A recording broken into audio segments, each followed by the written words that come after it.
acto convocado por el Encuentro Memoria, Verdad y Justicia de las organizaciones y partidos de izquierda también. Miriam Bregman está con nosotros. ¿Qué tal, Miriam? Buenas tardes. ¿Qué tal? Buenas tardes. Bueno, una jornada siempre de memoria, de reflexión. ¿Cómo se vive? Bueno, ¿cuál es el objetivo de este acto que se está desarrollando? Bueno, como cada año con el Encuentro Memoria, Verdad y Justicia realizamos un acto en forma independiente de todos los gobiernos, denunciando absolutamente toda la represión, la impunidad. Entramos recién con la cabecera de Nora Cortiñas, Adolfo Pérez Esquivel, Santiago Maldonado, muchos que se acercaron, Sergio Maldonado, muchos compañeros que se acercaron a acompañar al encuentro en esta oportunidad, y un documento que es fuerte, pero creemos que es lo que se merece el contexto político que estamos viviendo, donde además de la represión, la impunidad y todo lo que siempre denunciamos en esta fecha, estamos atravesados por un ajuste feroz, por un gobierno que en alianza con el Fondo Monetario y los gobernadores está aplicando un ajuste durísimo contra el pueblo, y nuestro documento va a contener, que va a ser leído en unos minutos, también esa denuncia, la denuncia, las violaciones a los derechos humanos y también del terrible ajuste que se está sufriendo. Belén, escucha a Miriam Bregman. Gracias. Hola Miriam, ¿cómo te va? Buenas tardes.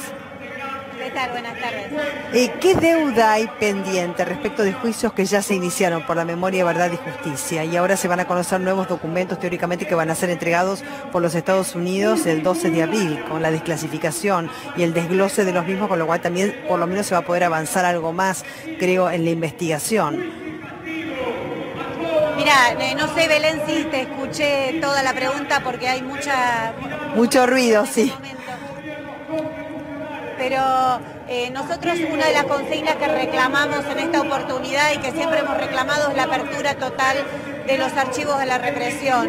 Yo he demostrado judicialmente muchas de las causas que participo desde hace años como querellante, representando a víctimas del genocidio, a hijas de detenidos desaparecidos, que los archivos de la represión existen. Es increíble que a 43 años de la dictadura todavía no contemos con todos esos documentos para que se haga justicia, que las causas sigan dependiendo de lo que pueda decir un sobreviviente o de que alguien pueda recordar o reconocer algo. Así que es un reclamo que hemos mantenido, que se ha mantenido desde el 83 a esta parte y que seguimos exigiendo. Hace poco la Corte Suprema sacó un fallo donde autoriza a que salgan a la luz decretos secretos, es decir, pero todo se va haciendo en forma muy parcializada y a las víctimas le cuesta mucho encontrar esa verdad, una verdad que el Estado tiene y que el Estado acumula, Belén. Sí. Porque si no, pensemos estos días en todo el escándalo del caso de Alessio y demás, cómo eso demuestra que el Estado acumula muchísima información, incluso bajo gobiernos constitucionales se espía y se acumula información. Entonces es necesario que esos archivos sean abiertos.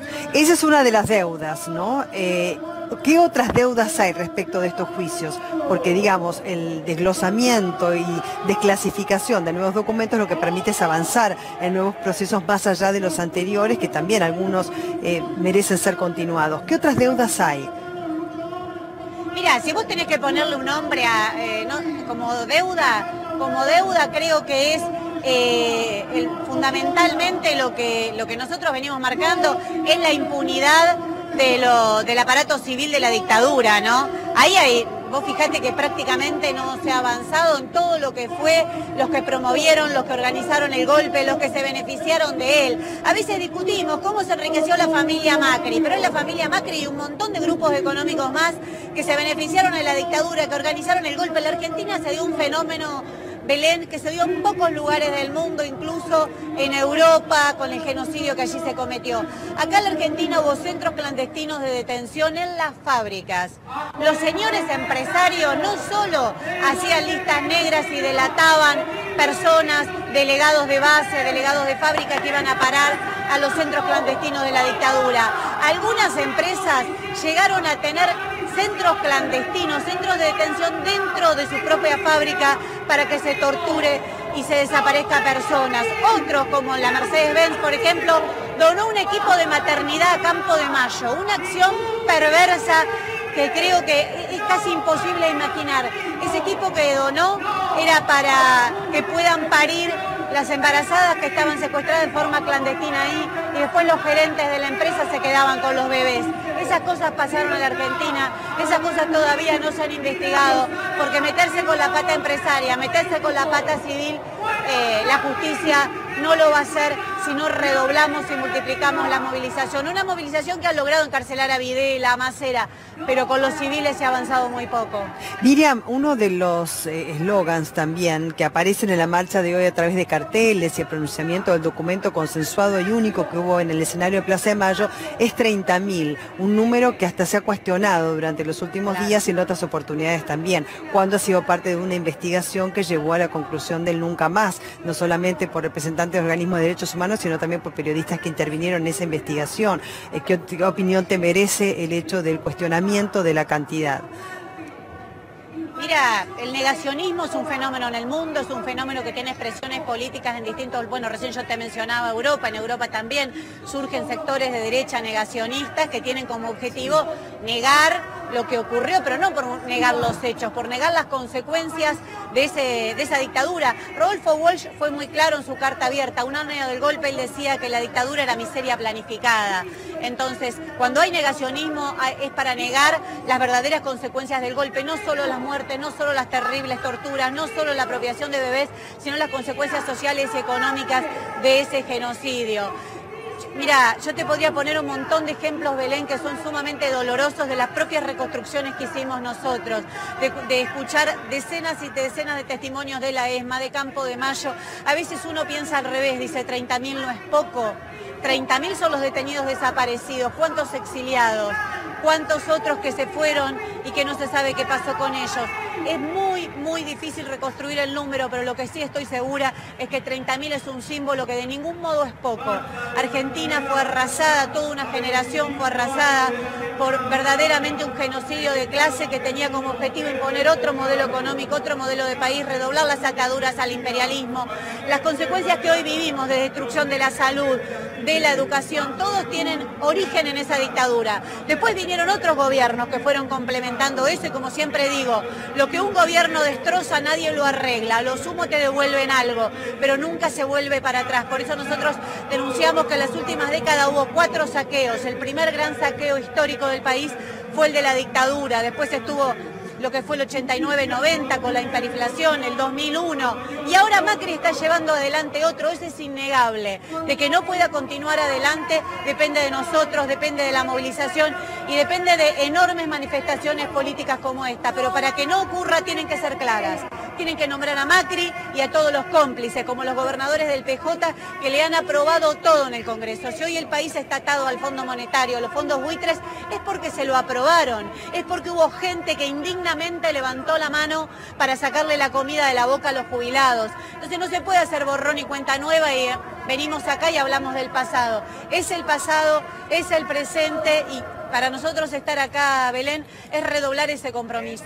Con la información con la que se cuenta ahora, más allá por supuesto que vos bien decís, ¿no es cierto?, la desclasificación de documentos que a veces se dependen de que los traigan de Estados Unidos, pero hay propios también que nunca aparecieron. Hay propios. Claro, desde ya, y se debe contar también con testimonios permanentes de aquellos que han estado. Hoy, por ejemplo, Pablo Yontos nos decía a la mañana, Carlos Grosso estuvo, ¿te acordás? El intendente de la Ciudad de Buenos Aires, en ese momento era intendente, bueno, fue legislador también.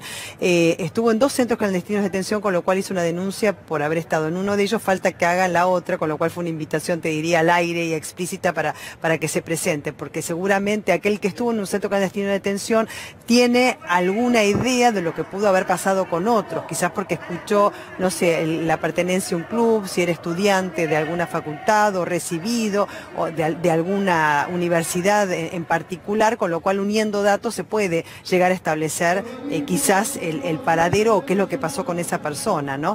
Pero dependiendo de todo esto, hoy con lo que se cuenta, ¿se puede avanzar en juicios que todavía ni siquiera comenzaron o los que están comenzados y necesitan de una continuidad?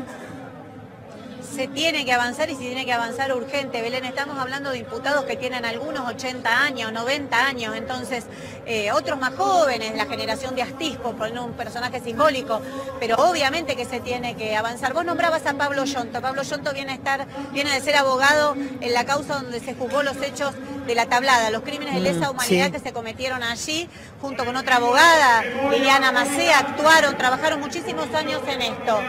En esa causa el Estado reconoció que tenía información secreta y la abrió ahora. Archivos de los años 80. Bueno, imagínate que como cada uno de estos juicios demuestran que los archivos existen, lo que te decía al principio, que el Estado acumula información de las personas y mucho más de este tipo de hechos, pero después el Estado no lo entrega. Un sobreviviente de la ESMA dijo una frase en un juicio que a mí me quedó grabada. Él dijo que una vez un represor de la ESMA le dijo que los gobiernos pasan, pero la comunidad informativa queda. ¿Qué es la comunidad informativa? Todo ese trabajo de inteligencia, todo lo que está saliendo en la causa del doctor Ramos Padilla ahora. ¿Vos te crees que estamos viendo todo? ¿Que eso es todo? No, hay mucho más, porque los servicios de inteligencia hacen al núcleo de este sistema para mantener un sistema donde unos pocos se enriquecen y las grandes mayorías cada vez se empobrecen más. Necesitan no solo el aparato represivo que vemos en la calle, los aparatos de control social, la policía, etcétera, etcétera. Necesitan también de todo un aparato de inteligencia profundo que actúa en las dictaduras, pero que actúa también en los gobiernos constitucionales. La dictadura no empezó de cero el 24 de marzo del 76. Mira, hay un hecho que es simbólico y que da escalofríos. Ese mismo día del golpe en el astillero Río Santiago de la Plata, que hace poco ustedes, Belén, lo han cubierto mucho porque estuvo en conflicto. Sí, conflicto gremial, sí, por despedidos. Gremial. Bueno, ese astillero tiene una larga historia de lucha y de desaparecidos y desaparecidas. En el astillero, el 24 de marzo mismo, se hizo una fila que un sobreviviente relató, era una fila, una hilera que iba hacia la vida o iba hacia la muerte. Los represores, la Armada en ese caso, porque el astillero estaba bajo jurisdicción de la Armada, la jurisdicción de la Armada de La Plata, hacían dos hileras. Cuando los trabajadores el 24 de marzo, reitero, el mismo día del golpe, se presentaban, los que iban a sobrevivir los mandaban a una hilera y podían ingresar a la fábrica. Los que iban a ser secuestrados iban a otra hilera y desaparecieron, fueron torturados y algunos no se los vio nunca más. ¿De dónde sacaron la información? La información ya venía previamente, venía de los años previos, venían acumulando información de todos esos activistas, de todos esos luchadores que en la Argentina se venían poniendo de pie fundamentalmente desde el Cordobazo. Entonces es muy importante que denunciemos esos operativos y que no caigamos en esa falsa dicotomía, ¿no? Como que bajo el gobierno constitucional esto no pasa. Pasa, lo denunciamos y nosotros venimos denunciando mucho y el día de ayer nuestro local fue atacado, Belén. ¿Ah, sí? ¿Qué pasó?